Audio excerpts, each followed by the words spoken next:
by Bush Light. My videography skills suck.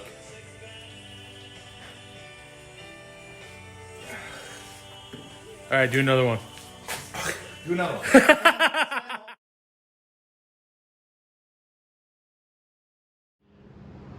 All right, so I don't have time to edit a video today. So we're gonna give you this right here. This is the new crawler hauler. It's kind of what it looks like on the inside. I'm gonna turn that lumber in the back of the truck into ramp overs for those fenders. We're gonna see how this is gonna work. Is it gonna work? Probably not. Do I know what I'm doing? Absolutely not. Does it matter? Nah. Now, what's step one to any project? Now, let's get this guy apart here. Come on. Yep. Let's see if this helps. Gurgle, gurgle. Gurgle, gurgle.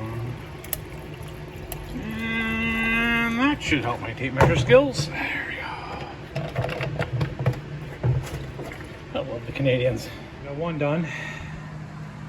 The idea is when the Jeep rolls up in here, it's going to sit on this box instead of sit on that removable fender.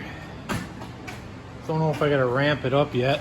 I haven't figured out how to tie it to the trailer, but one more to build. It only took me like an hour and a half. Man, I suck at carpentry. Okay, heavy mix number 2, please. Oh, thank you. Oh no, 2 whiskeys and it's already affected my tape measure skills? Okay, so I built 2 boxes. Is this gonna work? Probably not. Am I gonna give it a shot? Yeah, probably. Is a Jeep here to try it out? Nope, not here. Okay, so yeah, we'll see how this works out. Wish me luck.